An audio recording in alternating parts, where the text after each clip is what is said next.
Good morning, brothers and sisters in Christ. Welcome to another testimonial interview with Law of Christ Ministries. We have a special guest today, all the way from India. Sister Linda Evangeline John, how are you doing? Yes, I'm doing fine by the grace of God. How are you? Awesome. Good, good, good. Man, so it's what, like 1 a.m. over there?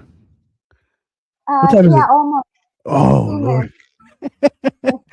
Yeah, time difference. Yeah, all right. Thank you. Thank you for taking the time for doing this interview. Like I tell everybody, these interviews are for you to share your testimony, and ultimately giving the glory to God, because we all have a past. We've all been through different stuff, and you never know who might have gone through similar things that you went through.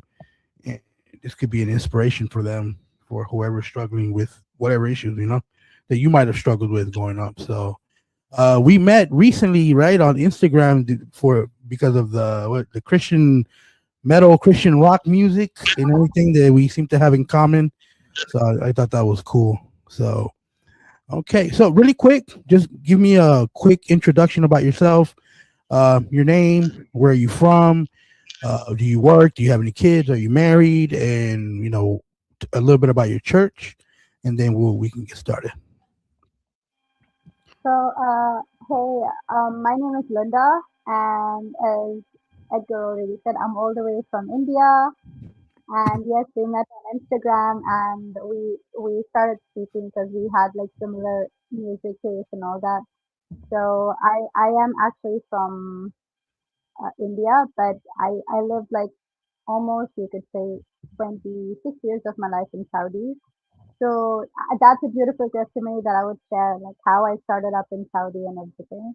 But for now, my introduction, yes, we have started a church in India. It's called KCC, and my parents, I'm married and divorced, but yeah, so God is good.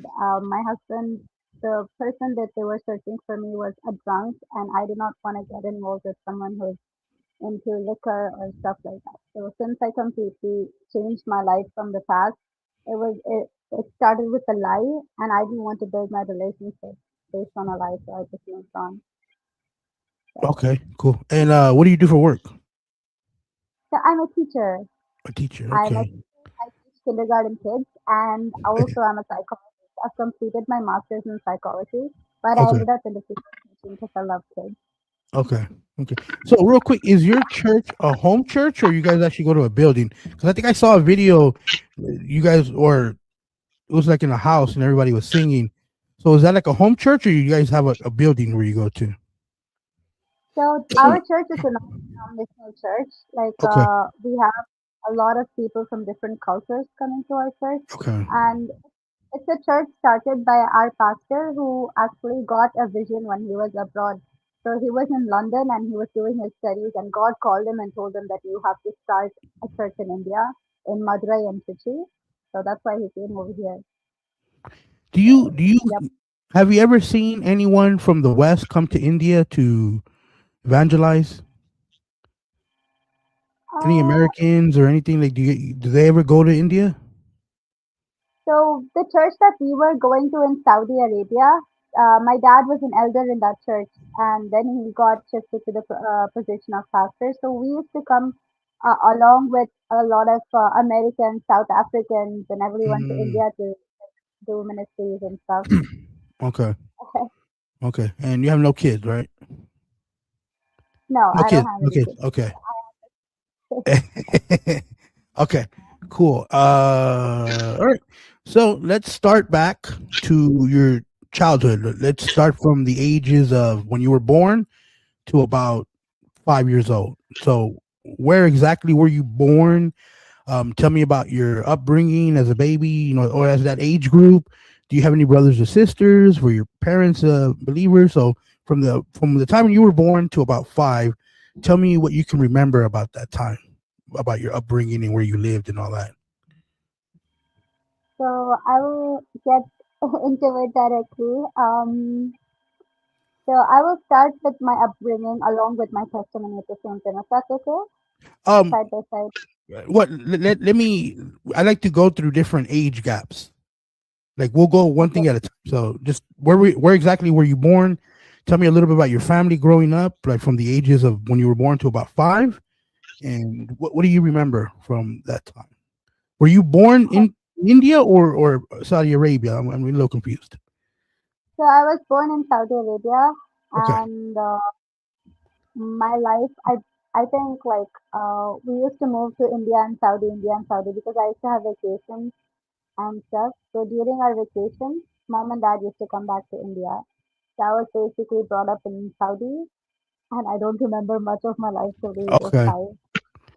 So all right, let me ask you this. So why were they move to Saudi Arabia, or how is that? How does that work? Like why were you guys going back and forth?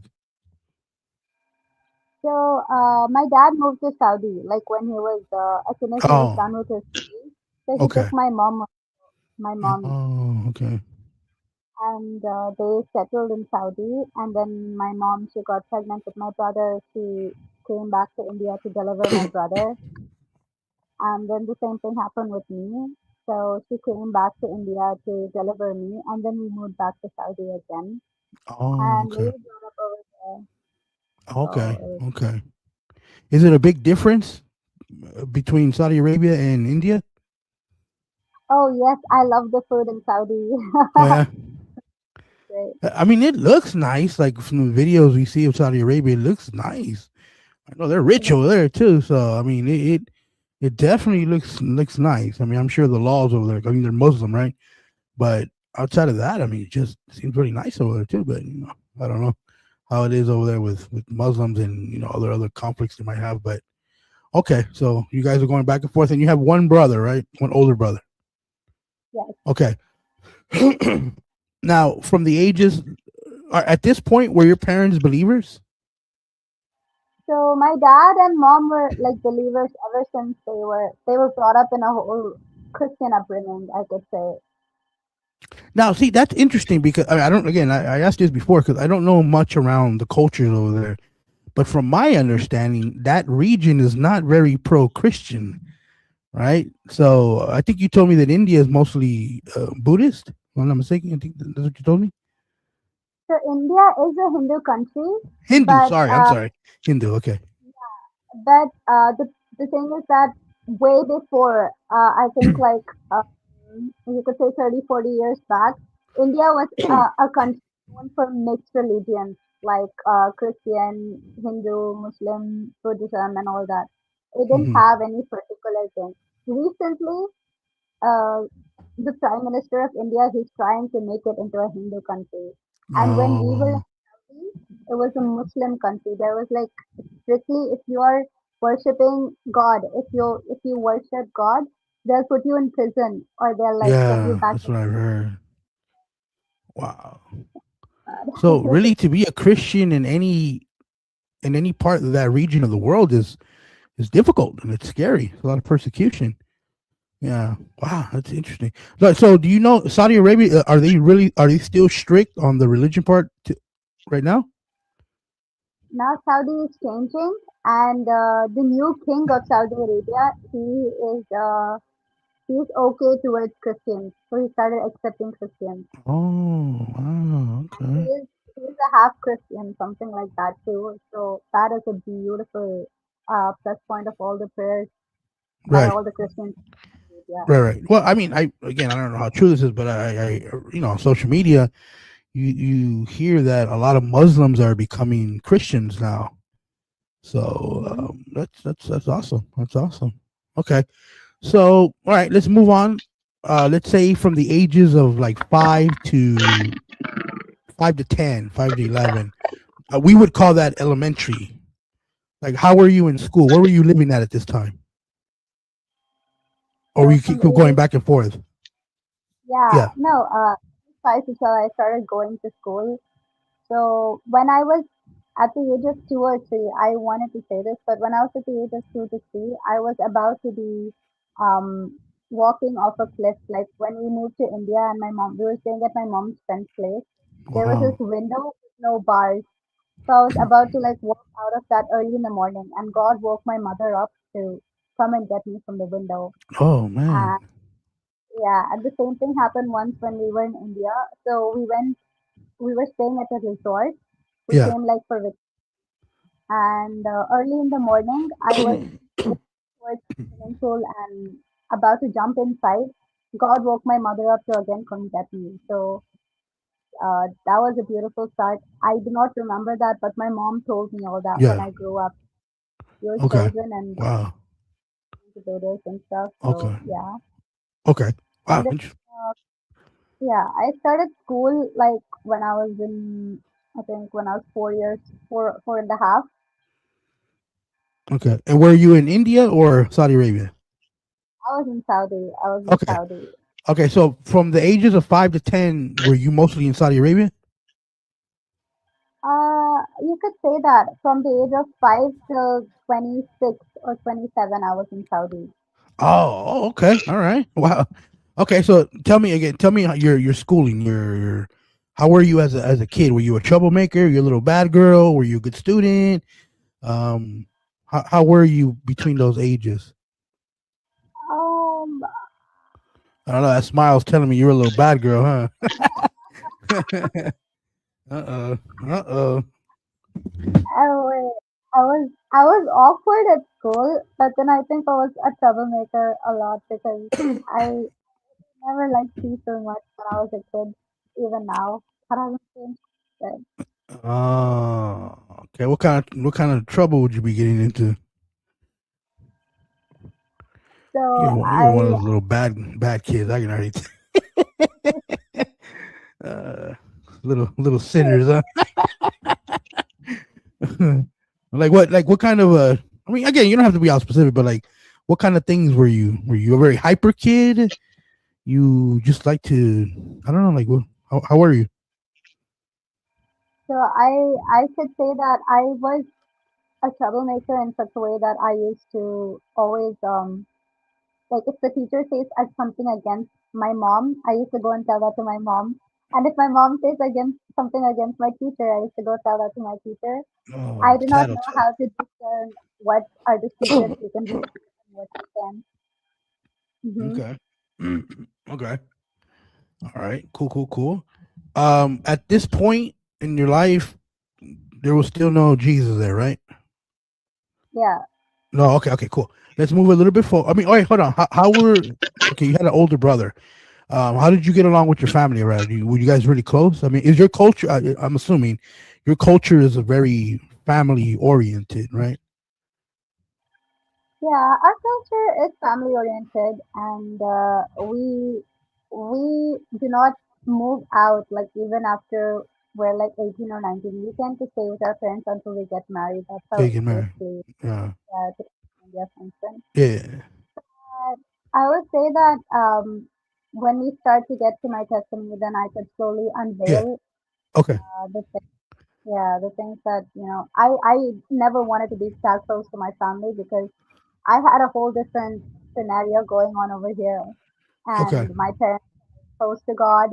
I was angry with God for a while because He chose my parents to always be with Him rather than spending time with me. So that was Mm, yeah, okay. that was All right. Let's a mess. let's let's move on to the next phase. Let's go your teenage years between 13 and about 19. That's a large gap. Where were you living at between that time frame? This is where all the good stories are about to come, huh? Where were you living in between the ages of 13 and 19? So till 17, I was in Saudi. Okay. All right. So again, let's Yeah, go. and What kind of that's usually when kids start to get in trouble, start doing stuff they shouldn't like really get into trouble. So what was going on in your life around 13 to 19? uh, so I smoked my first cigarette when I was 14, I guess. And it Uh-huh. started out as a like kind of phase because everyone was doing it, so I wanted to do it kind of thing. So that was how I started smoking cigarettes. But then I didn't like it much because the smoke just felt so weird to me. Yeah, But then when I that's was nasty. age of 17 or 18, I actually tended liking the smell of cigarettes because it just felt so warm and cozy. I don't know. But That then that even smells nasty to me. I don't. Oh.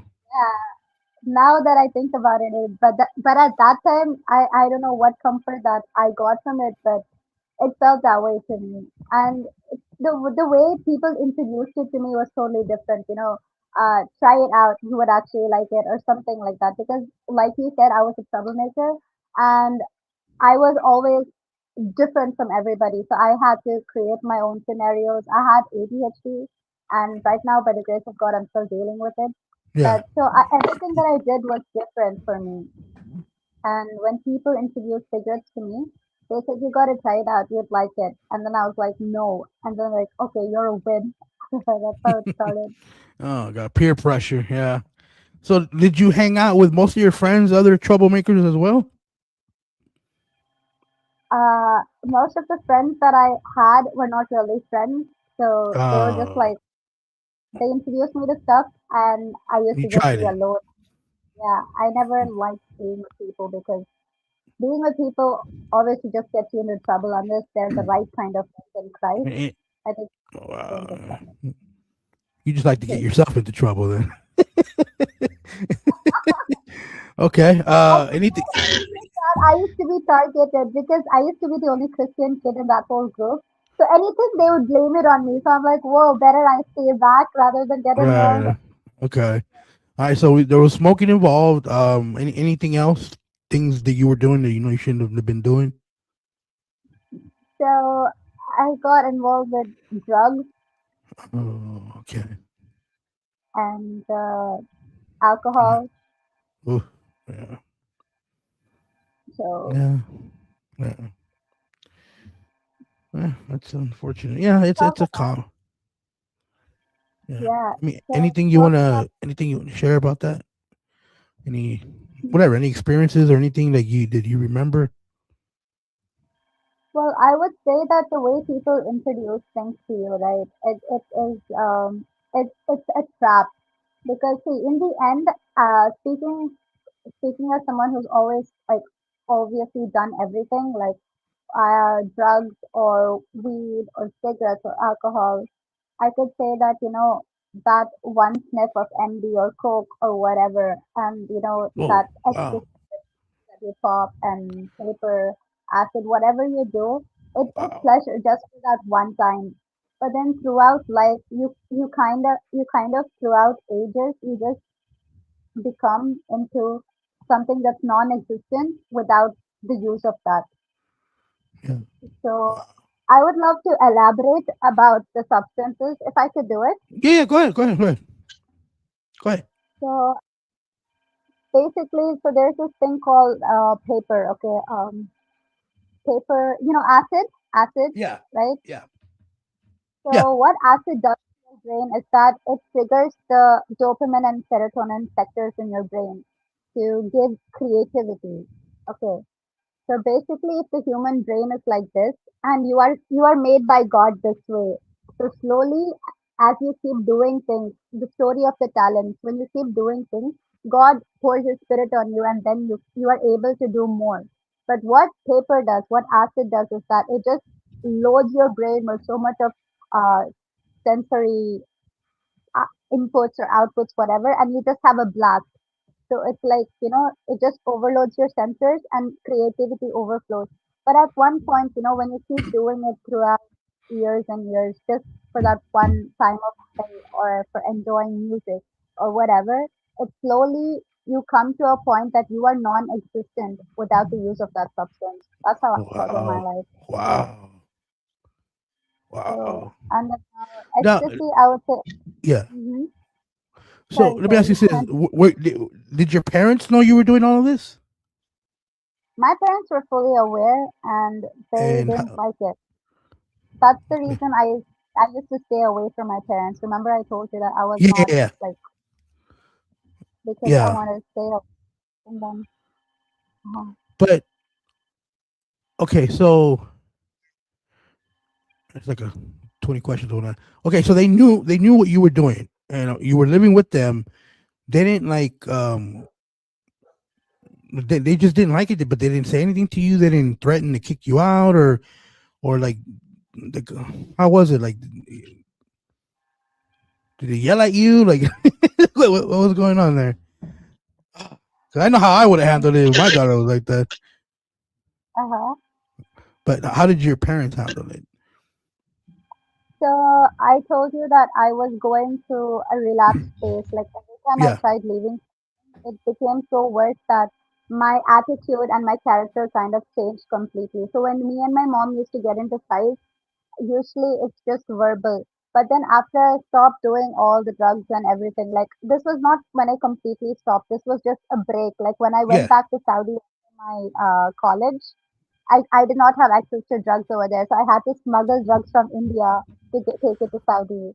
Like I used to smuggle weed, I used to smuggle coke, I used to smuggle methamphetamine. Drug I trafficker still, over here, man. and the Oh, funny you were thing is that you I ever had to you, place it in my boot or in my bag or something like where they could or, catch me because if they caught me, they would have put me in prison. So I was at that, yeah. So I did I'm not sorry, get I'm not caught, but laughing at your what you think. I mean, you're laughing too, so no, I'm not making fun of it, but I think this is the first time I've ever interviewed someone that did that. It's crazy. Okay, well, you actually answered one of my questions because I was gonna ask, like, hold on, from what I hear, Saudi Arabia, they're super strict. Like, where in the world are you getting all these drugs from? So you were, hold on, you were, let me adjust it here.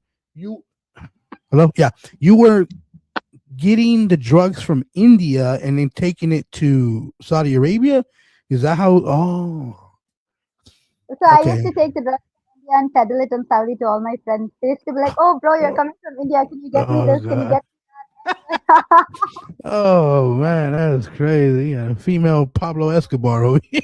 That's crazy. Okay. That's how it went down. Okay. So So it that was. was Hmm. okay. So now, usually, at least again, I don't know how it is over there, but usually over here, drugs and alcohol leads to, I mean, parties and all kinds of like. Do they have that over there? Like parties, and it usually combines with the drugs and alcohol as people go out partying and doing stuff. But I don't know. Like again, you guys don't have that over there. Did you guys have that over there? I just don't So, see Saudi Arabia having a nightclub. no, in Saudi, partying is illegal, and like way back before, if you say 30 years or 40 years before, if you do anything like this, they will like cut your head off. That's how Oh Saudi yeah, was. no, they don't play. So then, But when I started, like 2 or 3 years back, when I started taking stuff to Saudi, slowly alcohol has become legal, but not to compete like Johnny Walker or Jack Daniels whiskey or those kind of thing. It was like they had to make alcohol by fermenting fruits or dates. They ferment it and then you get the high like after. So yeah, that was they were doing at that time. And when my friend used to ask me to get things to Saudi, I used to get it from here to Saudi, and they used to pay me. Like I used to, it was one of the saddest things in my life. But at that time, I was like, whoa, I'm like the drug queen. I'm getting things to Saudi, but it's one of the saddest things. Right now, I would say that if I could share about Jesus that way rather than doing hold crap on, we're like gonna that. get there. We're gonna get there. Okay, all right. So I think I have an idea. Where's going on here? So, last question. So, uh, we're so you were partying, doing all this stuff. Okay. Did I mean how was Can I ask this? Obviously you don't have to get into details, but did you have boyfriends? Are you dating a lot, or like how was that at that thing? I mean, I think from what my understanding, your culture, you told me you guys do arranged marriages, right? But I'm only asking Uh-huh. this because that's generally how, at least over here, there's alcohol, drugs, parties, boyfriend, girlfriends, like it all kind of goes together. So like in your culture, like because there's arranged marriages, like do people like date a lot over there? Do they like how does that, especially when they're doing all this stuff, like how was that? So for me, I mean, our culture, as you said, that's the thing. Like we're only allowed for arranged marriages and stuff, but that didn't stop me from having boyfriends. I Yeah. would say that at that age, I was like, I told you, like I'm the weird kid, and I never used to like people much. But then I used to meet a lot of my boyfriends. I had like 13, 12 to 13 of my boyfriends, and out of that, three of them were like serious relationships. One Hmm. guy dated for 7 years, and then me and him broke up because he was not doing any alcohol, and I was like doing alcohol. So I was like, Oh how will Lord. I date someone or marry someone who's not doing anything? So that was how it was. So all the boyfriends that I had were worldly, and I met them because of like some bad habit or something like that. So I would say that those relationships were not built on God, and Yeah. it was mostly like just okay, he's my boyfriend, that kind of thing. And then it Yeah. didn't work out. I used to just move away, and Yeah. then if another guy proposes me, I used to be like, okay. So basically, since I had ADHD, it was like okay, my parents were not valuing me because they were always after God. I told you that, right? And then I searched for attention elsewhere, and when I got attention from guys Mm. for my dressing sense or who are viewing me because I'm cute or whatever, I was like, okay, let me go get into a relationship. Let's see what happens. That kind of Interesting. Okay. Okay. Okay. Let's move forward. Now let's move. What was going on from 21 in the age of 21 to let's say about 30? What was going on now? Now you're a little bit older. What's going on at that time? so from I would categorize the age of 19 or 20 to 26. Okay, till Okay. Go ahead. 26, 27 Go ahead. Go ahead. Yeah. that I Go was ahead. into drugs and alcohol. I did not value life much.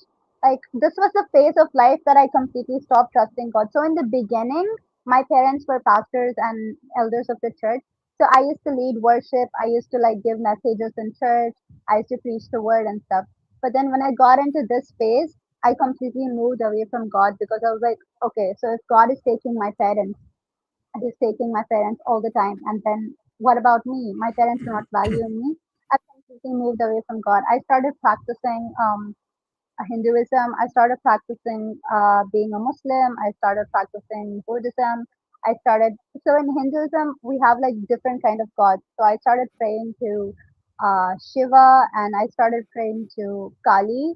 I started worshiping Wow. Kali, and then I started worshiping. There's this other god called Vinayagar, elephant god. I was doing all this because behind my head, I knew that I was making God angry, God Most High. I was making him angry. But then in real life, I was like, okay, if these gods exist, and they do exist, but they exist as spirits. They're not the Almighty God. They're just spirits of some evil spirit. Shiva, Mm-hmm. I would say, is an evil spirit of a god having a serpent around his neck, and he is known as the destroyer of worlds. Okay, Mm-hmm. and Kali is known as a god of fearlessness. She's a woman god. She's a female god. She's known as a god of fearlessness, where she cuts off the heads of all the people she doesn't like and the Mm. evil. So she was like known as that very scary kind of figure. Yeah. So I would say if I worship these gods, small g's, if I worship these gods, I would gain strength, I would gain power, I would gain some kind of spirit into me. And believe me, so when I started worshiping these gods, I literally started having a spirit enter my body. So when I was worshiping Shiva, I had like, when my friend was praying for me, he saw a big serpent coil around me and its head is on my head, about to devour me. And then when I started praying to Kali, what happened with Kali is that something was some other spirit was dancing inside me. So this was the phase that I completely got into psytrance, like psytrance music and everything. And I used to just dance. Like when I dance, I used to feel another entity enter my body. That was how it was. I could Wow. literally feel every part of my body viewing the world through somebody else's eyes. That was how it was for me. So it Wow. went on like Interesting. that. Yeah, I know. And the funniest thing is that all these stories that I tell you are when I think about it now, it's I laugh about it. But during that time, I used to think that okay, wow, I'm like getting so much divine power from this and all that. And I was into witchcraft and stuff also for a while. So And then, were you you know, still doing drugs and alcohol during this time? Yes. So when I was at the age of 22 till 26, I started getting completely involved with drugs, with psytrance parties. So psytrance parties are kind of like rituals. They leave doors open for you, portals, right? Hmm. Yeah. So a lot of people enter those parties. So when I used to go there, the first time I had my psytrance party was in 2021 exactly. Yeah, 2021 to the end of 2020 or at the beginning of 2021. The first time I went to the party, it was totally different. Like I was just going there to dance. I was just happy. It was just like that. Okay, I just was going there to enjoy the music and listen to the music on speakers and dance. But then slowly after my first party, the second party, the third party, as I started going, I started feeling that a lot of people from all over the world come to these parties, and there are actual witches that come to these parties, and they open doors, they open portals for you on the floor. So you get it, right? The whole dance Yeah. floor becomes a portal, and you dance with spirits.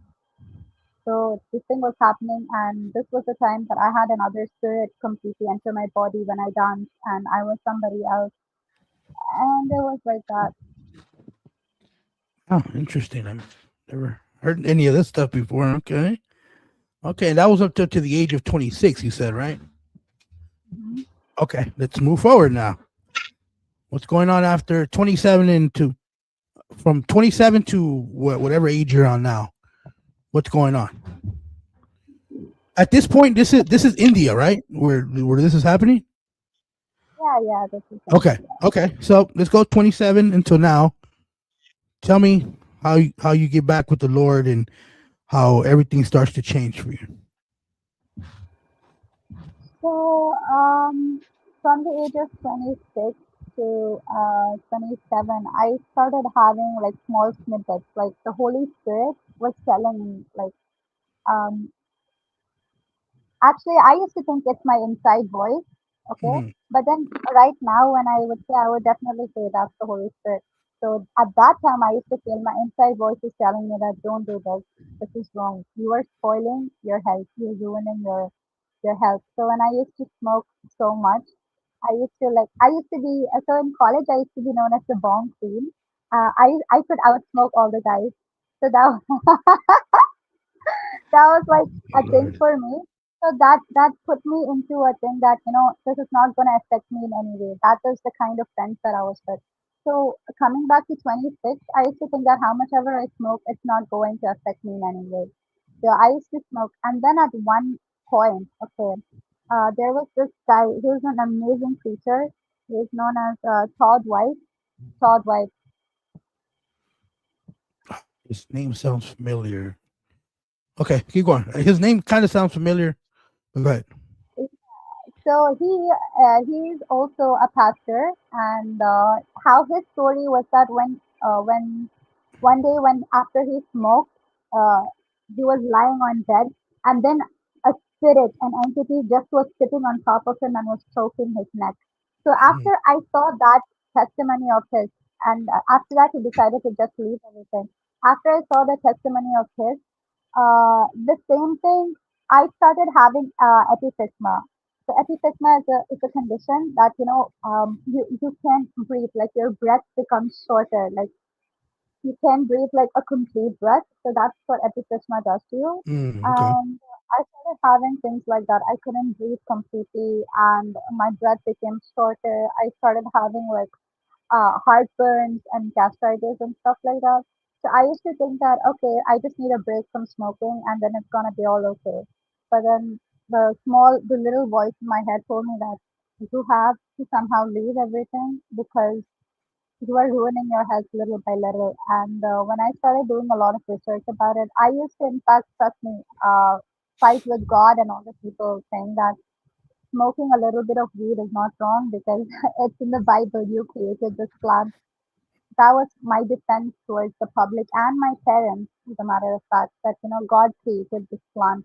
Why should I not do it and stuff? But then slowly the Holy Spirit has taught me that God created that plant for a reason. So in the earlier days, I think way back, like if you take it in the earlier decades, US had this plant, and they used to use this plant, like the stem of the plant is used for making clothes, for making bags.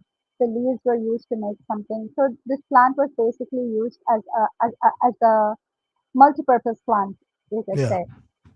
People had commercialized it to getting high. Yeah. So that was what the Holy Spirit slowly started making me understand. And about all the drugs that I was doing, ecstasy, it just gives you that feel of happiness and high just for a few hours. But then after that, you just become empty. So with everything that I was doing, the Holy Spirit started making me understand things. It came to a point that I was completely lost. I was so lost that I did not know what to do. And then I told God that, okay, this was in Bangalore. So I told God, okay, going to leave stuff. I started going to church by this time again. So whenever I try to leave something and then go to church, it never works. So that was how I delayed church for almost 1 year. My friend has been calling me in Bangalore. That I was working in Bangalore, I think 2 years back. So my friend has been calling me like from the time she met me, let's go to church, let's go to church. So I was waiting for the right time that okay, I will stop this and then go to church. But the right time never came. And then when I was 8 months too, she told me, you know what, are you gonna come to church? Because I feel bad calling you every Sunday and you're not showing up. So I was like, okay, I will, this was the prayer I prayed to God. I'm going to come as I am. I know I have all these addictions and everything. I'm going to come as I am, but do not be judgmental on me. I started going to church, and after I started going to church, I started slowly stopping everything. Like I used to smoke at that time. I used to get high and go to church, or I used to just sometimes I used to not smoke before going to church, but I used to wait to finish church and then come back to the room so I could smoke up. So over the time that God has put it in my heart that He was making me change, I stopped a little by little, Yeah. and then at one point I completely gained the strength that I could stop completely. But then what happened was that I got really toxic high fever, and I got so sick that my temperature was like almost 104 or something. I did not have any cough or anything. It was just basically my body pushing out all those years of toxins that were in Yeah. me outside. So it was just pushing, and I got that very high fever. Then after that fever, I couldn't stop myself again. I somehow got over that fever, and then I then ended up smoking. And then when I came back to Madurai, it got even worse because I met my ex-boyfriend, and my ex-boyfriend and me used to meet up just for like hanging out and smoking. So I met him again. This was because he was growing a lot of animals, like I'm a pet freak, right? Yeah, I noticed some of your animals that you like. I was like, wow, okay. Kind of weird, So but all he right. had like Yeah, okay, keep going. You're an animal lover. I know. I saw it. this he had this complete pet farm at his house. Like he had birds. I'm not a bird person, but he had birds. He had snakes. He had turtles. He had a dog. So I used to go at his home just to hang out with his pets. And then whenever he used to smoke, I used to get like goosebumps on my skin because Mhm. my body is asking that too. My mind was not asking it, but my body. It was an immediate response to the smoke. So I Yeah. needed to start again. And it came to a point that I started smoking again way back the way I was before. And then I said, I'm just going to stop with weed.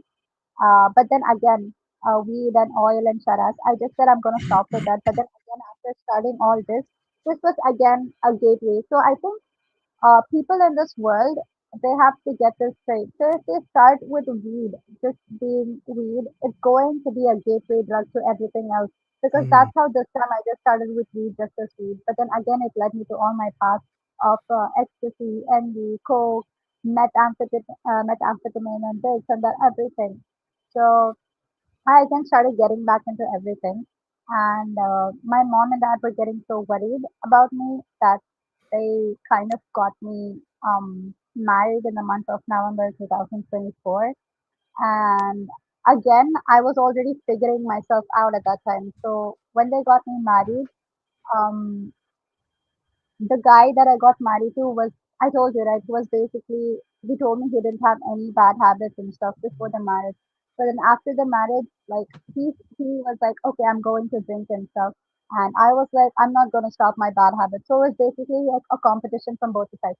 So by this time, I completely stopped alcohol by the grace of God, but I did not stop drugs or weed. So he was going into alcohol and I was going into drugs and, stuff like Mhm. that.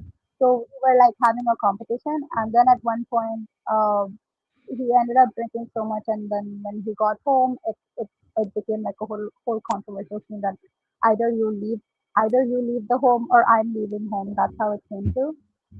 And by the month of February, again, I started going into Saitan's parties and this and that, everything. Mm. So my encounter with God was very particular and clear in the month of March. So there was this gathering called Panahotra gathering. It's again a Saitan's party, but so from the month of February till March, I was going to a lot of other parties and stuff. I was just taking drugs and sitting and dancing, enjoying music. But in this gathering, I heard the voice of God saying that you are doing something really wrong, do I try pulling you away from it? Then I spoke to God saying, you gave me the right to enjoy freedom until the time is right. So I don't feel the time is right. I'm still gonna, keep so after so much of drugs, so by the way, when you take a lot of drugs, it's good to null it out with alcohol because alcohol makes you feel numb. Okay. So there was so much of drugs in my body that again I started drinking alcohol a little by little just to null the feeling of drugs out. So at that time God was telling me that see slowly you're getting back into everything. This was the conversation happening when there was music blasting on the speakers and Mhm. the artist was playing over here. I was in the middle of the crowd dancing and I could not see God but I could hear him in my head.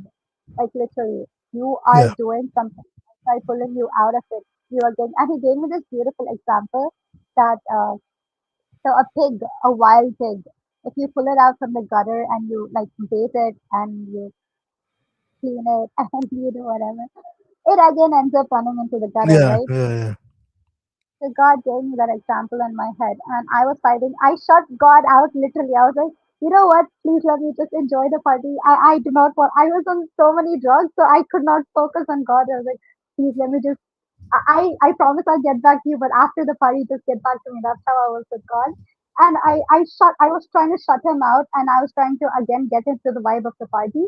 But then as I was getting into the vibe, I couldn't vibe with these people anymore. Everywhere I looked, there was some spirit. Like the people were there, they all looked beautiful, they looked good, they all looked beautiful with their makeup and their cosplays, their dress, everything.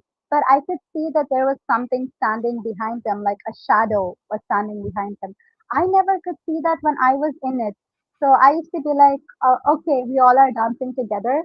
But then slowly, when after this encounter with God happened, I could see the beautiful people standing there, and but they're like zombies. They're soulless zombies. Something else is inheriting their body. So they're just Mhm. standing and moving this way, and I could see that there are some spirits, some tall spirits behind them. So that's when I realized that okay, the spiritual realm is so true and these are the things that are happening. And then I couldn't dance anymore. Every time I tried to dance or do something, it just started. I started having repulsion towards the party. I couldn't dance. I couldn't talk to anyone. I couldn't do anything. I was just like stuck in a good bad way. I could move around. I was normal, but I was just stuck. I couldn't dance. I couldn't do anything. So after that party, I had a bad trip. So mostly to all my friends, I used to say this. Okay, whenever anyone starts drugs, the first trip of theirs will be a bad trip, and then you'll understand what the drug is, and then you'll start getting into a good trip. But for me, I started off with a good trip because my brain, since I have ADHD, my brain is like it has a lot of like happy scenarios and I couldn't focus on things. I used to just picture things, imagine things. So when I started my first trip on drugs, it took a happy turn. I did not have any bad trip or anything. It was a good trip. Mhm. And that's how I was completely doing things and everything. And then at this party, I was having a bad trip. So I was like completely shocked. I was like, okay, God, I've never had a bad trip. How am I having a bad trip right now? Yeah. So it was like that. I was just going like this, and then I was just praying, God, please hold me until the party gets over, and then I'll completely try to move away. That was my prayer because I was so scared that I knew nobody could kidnap me or anything because I was with my ex boyfriend and with one of my friends. So I knew nobody could kidnap me or do anything. That is just like, I was scared in such a way that I was scared of. I just started becoming scared of people. Yeah. Remember, I told you that something behind them or just people in general. Yeah. That was the. And then when we finished the party, we went back to our room. When we went back to the room, I became normal again. So in the room, who all were there? My ex was there, and one of our friends, and then one of my ex's friends were there, and another person were there. So I just started playing music on the speaker again. I was already fully loaded with drugs. Like that was the reason we were the whole point of going to a party. So I just started playing music on the speaker again. In the room, I could dance. I could dance. I could like be myself again, just dance. But then my ex asked me a question like, "You're like this right now. What happened in the party? Like, how did you flip? What happened?" I was like, "Dude, I don't know how did I flip, but I was flipping balls. I do not know how did I flip." That's what I was telling him. And then he was like, "You were a completely different person. You were like lost. What was going on in that headspace of yours?" And then I told him, "I have no idea, but I think I had an encounter with God." And he was like, "Oh, please don't preach right now. All of us are tripping on drugs." I was like, "Okay." Yeah, that's crazy. And what Then year I was this? I'm sorry. What year was this party again? this is the year 2025. Oh, Okay. we're in 2025, March. Okay. So that was the Oh, last party I went to, and this all was happening in the room, and and yeah. So I was listening to music. I was okay, and then my ex asked me all these questions, and then I replied back, and this was going fine. Then everybody wanted to crash after like because the party, so Cytron's parties start like from 5 o'clock in the evening, and they end early morning around 8 or 9. Okay, wow. so That's yeah, it's crazy. like 12 hours, 14 hours. That's how it is. So after we went back to the room, I I was I was on. Okay, so my ex and all his friends and everyone, they said they want to crash after 1 or 2 hours. I couldn't sleep after that. I was like, oh no, I need to listen to music. And then I was like, okay, I need to smoke a joint so that I feel sleepy. It just mellows out the drugs in my head. So I was like smoking, but it didn't work. I was just getting more powered up, and I was like, okay, I need to listen to the next track, the next track. This was Yeah. going on. Everything crashed at one point, and when I wanted to sleep, I was like, okay, you know what? This is not working. I need to go and drink alcohol to fall asleep. So I left the room and I went to get alcohol. I sat at the bar. I was drinking, and I over there. So this was in Goa. So in Goa, you don't have to hide and like roll weed, or you don't have to hide and roll hash or oil. You can just do it in public. You can just lay a paper and crush Hmm. and roll. So I was doing that, and the bartender over there, he was eyeing me. He was watching me. And he was like, "Whoa, do you realize if cops come here that you're gonna make me lose my job?" He asked me that question. I was like, "Dude, forget your job right now. I might make you lose my job if I don't calm down." And then he was like, "What do you wanna do?" I told him I need to get like Bailey's, a shot of Bailey's with coffee. And he was like, "I think you're already a little hyper, so why don't you try like Jägermeister with something like orange juice or something like that, just to like calm me." I was like, "Okay, fine." And then I started drinking that, and I smoked up. And then I paid him. I went back to the room, and then I went back to the room again. I couldn't sleep, so I was like completely on. Then I decided that, okay, let me talk to God. That conversation is on hold, so let me talk to God. And then again, I tapped into God. I was like, "Hey God, are you there?" And he didn't reply.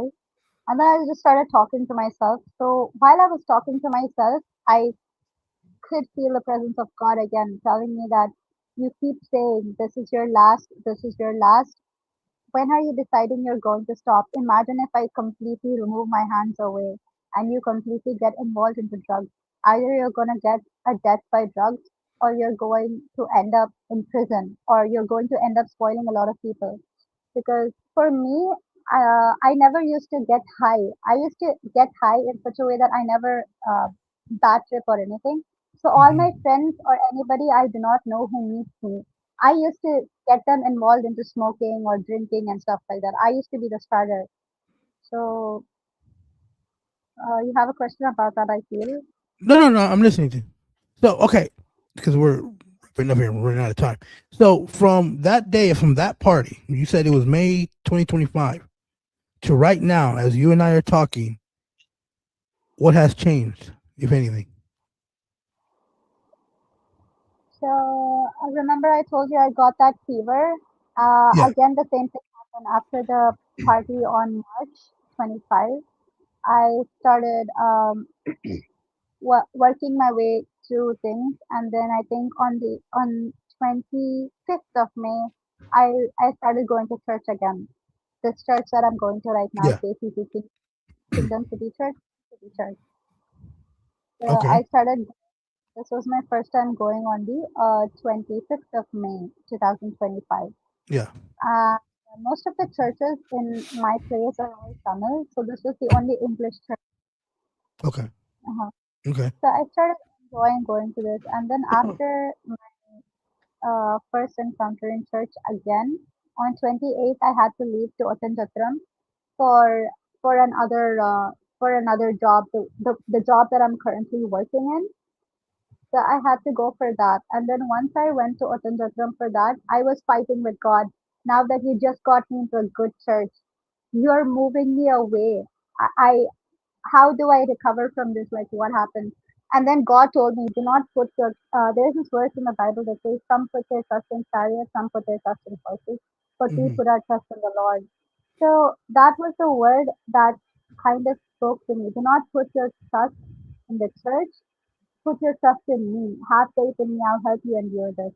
So when I went school on 2025 May 28th, I think the second or the third day after I joined the school, I again got that same fever. This was the time I completely stopped everything because Chatram was a new place.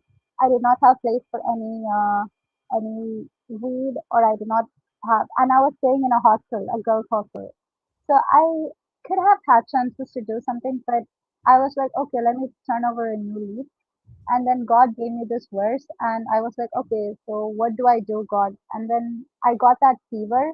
That fever was again such a bad fever. My temperature was like all the way up to 104 degrees Celsius, and I was like literally burning up. When the people around me, they saw me like they saw me sick. They just came to check like normal temperature, like, hey, what's up? You look sick. And when they touched me, they literally like flinched to move their hand because I burned. That was Mm. how my temperature was. Yeah. So and then after 1 week, I somehow dealt with that through Advil and Dolo 650s and paracetamol, and I prayed about it. Then after 1 week, the fever died down, and again I was having this trigger to, okay, God, I stopped weed, I stopped everything. I want to smoke a cigarette. Please let me smoke a cigarette. That's how it started.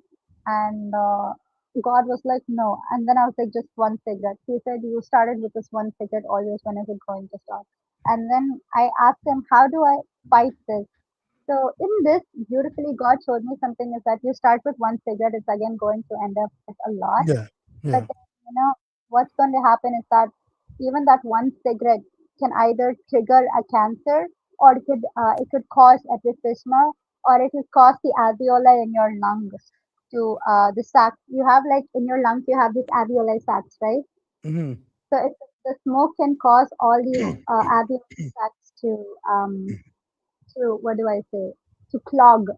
Hmm. So slowly over the ages, your lungs slowly start to deteriorate all the way from down up. So it doesn't go this way, it starts from down up. Your lungs starts to deteriorate little by little with all the sac pores clogged. So that was the thing that God showed me in my head, that you're doing this, this is what's going to happen. And I asked, how do I overcome this? And God so beautifully, He said, Philippians 4:13, I can do all things through Christ who strengthens me. And when that did not work, reciting that when that did not work, I used to get like bicker with God, like, God, please, no, I can't do this, please, please, please. And then I used to be like, give me strength, give me strength. And I used to derive my strength from God. Trust me, this prayer actually works. Okay, so when you don't have any strength and when you completely lean on God, He gives you the strength to do Yeah. things. I was like, please, please, and completely helped me move away from it little by little. So the first 2 months was difficult. The first 2 months was difficult, and slowly through that, with this prayer that God help me get over it, help me get over it, give me strength. He kind of helped me to get it out of my system. And I'm like, I think 8 months sober by the grace of God. I'm assuming you still though do have temptations, right? You still have that. Do you still have temptations to do some of that stuff you used to do? Now I don't. Initially, when I stopped everything in the first month and the second month, I did have temptations. But when I prayed to God about it, like the world would call it magic, but I would say it's really God. So when I prayed to God about it, I prayed about it so earnestly from my heart that God, you showed me this is wrong and you asked me to stop. So please, if you're asking me to do this much as your child, I really request you to give me strength to stop this. And it worked. Coming back to your question, do I get temptations right now and stuff? Do I miss that life? I would say yes, because in a way that was the worldly kind of fun that you smoke and you Yeah. enjoy. It just gives you get high. But now I think looking back, I would be like, okay, I that was me. That was how I felt.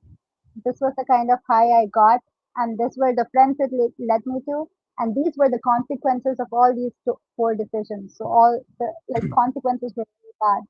So now I would be like, want to enjoy or do something, I would just go out, go under the stars, completely sober. I would look at the sky and be like, whoa, the moon looks beautiful, the stars look beautiful. God, how did you create something with just words?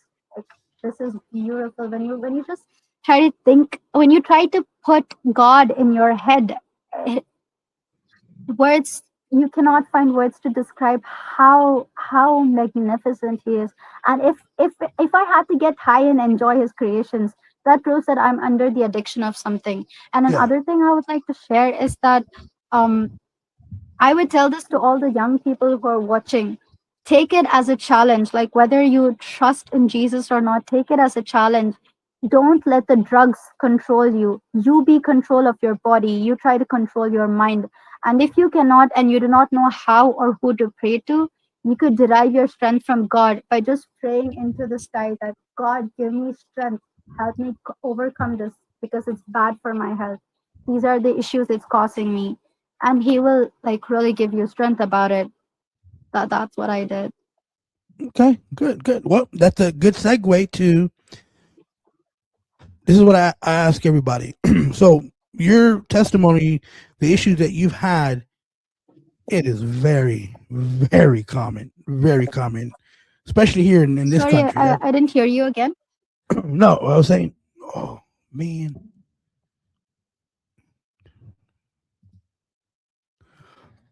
Let's see if she comes back on. We're having some technical difficulties. Okay, she's back on. Hey, all right. Can you hear me? Something is wrong with my. Yeah.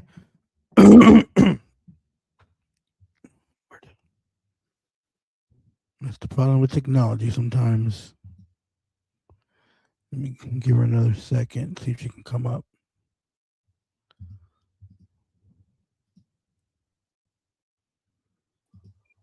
All right. Can you hear me? Can you hear me? Yeah. Okay. No, what I was saying, so the way I like to end these interviews is a time of reflection. So your testimony, the things that you've been through, I hear that all the time. It's very common. In this country, it's very common. So now that you're older now, you're a little bit more mature in the Lord. Any guy or girl who watches this, who struggle with addiction, alcohol, drugs, parties, whatever, right? What's the you kind of touched upon it before you logged off. What advice would you give someone, a Christian who is struggling with drugs, alcohol, parties, and maybe having some resentment towards their parents, like you said you did? If you could go back and do it again, like what advice would you give someone? because again, this is very common. Addiction is very common. I had an addiction issue with something different, but what advice can you give someone who maybe has gone through the same thing you've been through? What would you say to them? So, advice I would again I would say that so I got into addiction and I got into witchcraft too, and I think these two are schemes that are currently ruling the world right now: addiction and witchcraft.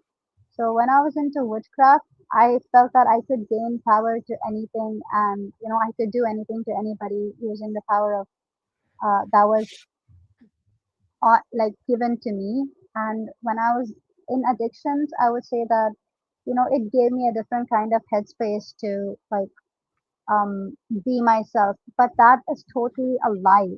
See, what drugs do, like I said before, it triggers your serotonin and dopamine sectors in your head. It triggers them to give you a false kind of happiness.